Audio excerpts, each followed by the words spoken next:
वह एक सोने से बने धनुष को पकड़े हुए थी। उसने अपने सामने खड़े हिरण पर निशाना साधा। उसने तीर चलाया। हिरण जमीन पर गिर पड़ा। वह अपने शिकार की लालसा कर रही थी, लेकिन उसे संतुष्टि नहीं हुई, इसलिए उसने एक और तीर निकाला और बदल दिया। वह फिर से निशाना साधने का सुख अनुभव करना चाहती थी, लेकिन जो बात उसे दुखी और उदास कर गई वह यह थी कि इस बार तीर हिरण को नहीं बल्कि उसकी प्रिय रानी को जा लगा। राजा जल्दी से रानी को बचाने के लिए धनुष छोड़कर दौड़ा, लेकिन देर हो चुकी थी। तीर सीधे दिल में लगा।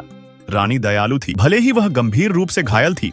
उसने राजा को चुप कराने की कोशिश की। फिर उसने अपनी पहचान बताई। वह पर्वत देवता की बेटी थी। शाफान, सियाफान, 7 रथुएं और 6 वर्ष मानव जगत में अनुभव करने आई थी। उसे वह प्रेम राजा से मिला था जो उसे पहले कभी नहीं मिला था, इसलिए उसने कोई शिकायत नहीं की। लेकिन इससे पहले कि वह अपनी बात पूरी कर पाती, रानी ने हमेशा के लिए अपनी आंखें बंद कर ली। आसमान अचानक अंधेरा हो गया और फिर चमक उठा। यह पर्वत देवता का क्रोध था। फिर रानी के शरीर से अनगिनत बेलें निकली। उन्होंने आकाश को ढक लिया और एक पिंजरा बना दिया। राजा को नपुंसक बना दिया गया। वह एक जानवर में बदल गया और अपने महल के साथ बंद कर दिया गया। लेकिन पर्वत देवता ने जीवन की एक आशा भी छोड़ी। अगर कोई वास्तव में उससे प्रेम करेगा तो वह फिर से इंसान बन सकता है। लेकिन पर्वत देवता के जादू से यह स्थान एक आदिवासी जंगल में बदल गया। बाहर चारों ओर सोना फैला था। कोई वहां नहीं आता था। लेकिन एक दिन एक व्यापारी रात को रास्ता भटक गया। किसी तरह वह सोने से घिरे महल में जा पहुंचा। वह फूलों से सजे रास्ते को पकड़कर महल तक गया। दरवाजा खुला था। उसने पूछा, क्या कोई है? कोई जवाब नहीं मिला। वह चलता रहा। उसे अब भी महल का मालिक नहीं मिला, लेकिन उसके सामने स्वादिष्ट भोजन से सजी एक मेज थी। उसे लगा कि वह मर गया है। जो वह देख रहा था वह भ्रम था, लेकिन यह सब सच था।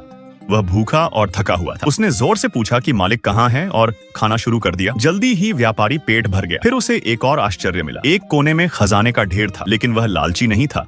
उसने सिर्फ कुछ कपड़े और स्कार्फ उठाए। महल का मालिक बहुत उदार था। उसने उसे एक काला घोड़ा भी दिया। उससे कहा, और लाद लो। जब वह जाने ही वाला था तो उसने एक खिला हुआ गुलाब देखा। उसे अपनी बेटी की इच्छा याद आ गई। बाकी बेटियों की मांगों की एक लंबी सूची थी, लेकिन उसकी बेटी ने पिता को परेशान नहीं करना चाहा। उसने सिर्फ एक गुलाब मांगा था। तो व्यापारी रुक गया। वह गुलाब तोड़ना चाहता था, लेकिन वह संकोच कर रहा था। उसे डर था कि महल का मालिक नाराज हो जाएगा। जैसे ही उसने गुलाब तोड़ा, एक विशाल पत्थर का आदमी सामने आ गया। फिर एक जानवर आया और उसे जमीन पर गिरा दिया। जानवर ने गुस्से से पूछा, मैंने तुम्हारा स्वागत किया, फिर तुमने मेरी सबसे प्यारी चीज क्यों चुराई? व्यापारी ने जल्दी से सफाई दी, मैंने अपमान नहीं किया, बस अपनी बेटी के लिए एक उपहार लेना चाहा। जानवर को गुस्सा आया, तुमने मेरा उपहार ले लिया, तुम बहुत उदार हो। लेकिन वह ईमानदार था। जानवर ने उसे एक मौका देने का फैसला किया। उसने कहा, जाओ अपने घर वालों से विदा ले लो, फिर लौट आओ मरने के लिए। याद रखना, एक गुलाब की कीमत एक जान है। घर पहुंचकर व्यापारी ने यह बात बताई। वह कल ही मोक्ष के लिए लौटने वाला था, लेकिन उसकी बेटी बेल ने खुद को दोषी ठहराया।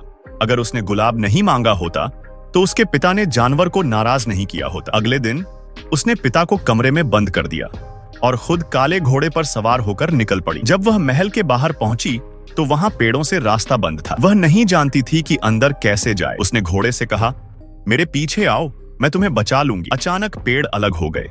एक छोटा रास्ता खुला। पेड़ों के बीच क्रिस्टल चमक रहे थे। वह घायल होते हुए भी घोड़े की पीठ पर लेटी रही। वह एक धुंध से भरी घाटी पार कर गई। अंततः वह एक नई दुनिया में पहुंच गई। उसके पीछे बर्फीला जंगल था। महल की दिशा वसंत जैसी थी। वह बहादुरी से महल में दाखिल हुई। महल का मालिक जैसे पहले से सब जानता हो। भले ही वह अकेला रहता था, लेकिन महल फूलों से भरा था। बेल महल की दूसरी मंजिल पर एक कमरे में पहुंची। उसे एक सुंदर पोशाक दिखाई दी। वह उसे छूना चाहती थी, लेकिन उसने देखा कि उसके हाथों में खून था। जब वह पानी के पास गई तो उसने हाथ धोने चाहे। पानी में जादू था। क्षण भर में घाव भर गया। फिर बेल ने वह सफेद शादी का जोड़ा पहन लिया। वह मरने का सामना गरिमा से करने को तैयार थी। मेरा नाम बेल है, मैं अपने पिता के बदले जान देने आई हूँ। लेकिन जानवर ने उसे नहीं मारा। उसने उसे खाना खाने को कहा। जानवर उसकी मृत्यु स्वीकारने की हिम्मत से प्रभावित हुआ। उसने उसे छोड़ दिया, लेकिन इसकी कीमत थी।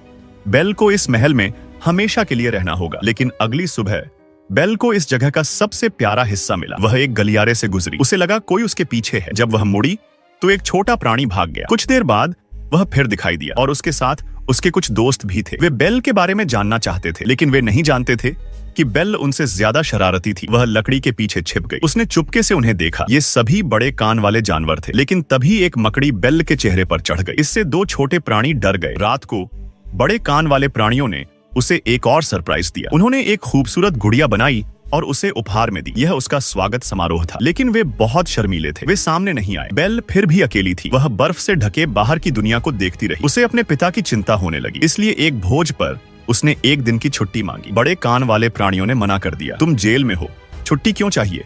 लेकिन बेल ने एक नृत्य के बदले छुट्टी मांगी और उन्होंने उसे मजेदार समझकर अनुमति दे दी। दोनों ने महल के हॉल में नृत्य किया, एक इंसान, एक जानवर। ये बहुत सुंदर लग रहा था, लेकिन जानवर को लगा कि बेल को उससे प्यार हो गया है। डर कर बेल ने उसे धक्का दे दिया। इससे जानवर का आत्मसम्मान आहत हुआ, लेकिन वह बेल को चोट नहीं पहुंचाना चाहता था। वह गुस्से में बाहर भाग गया। उसने एक जंगली सुअर को देखा और उसे चुनौती दी, लेकिन जब उसने शिकार को खाया तो वह दृश्य बेल को डर और घृणा से भर गया। वह भाग गई। भागते हुए वह एक जमी हुई झील पर पहुंची। तभी जंगली सुअर उसके पीछे आ गया। उसने हमला किया। बेल सीधे बर्फ पर गिर गई, लेकिन सुअर ने उसे नहीं खाया बल्कि उसे चूमा। अगले ही पल बर्फ टूट गई। बेल पानी में गिर गई। सौभाग्य से सुअर ने उसे बचा लिया, लेकिन ठंड से वह बेहोश हो गई। अगले दिन सुअर ने एक गुलाब तोड़ा और उसे उपहार की तरह बेल को दिया। उसने माफी मांगी और उसे एक दिन की छुट्टी दी।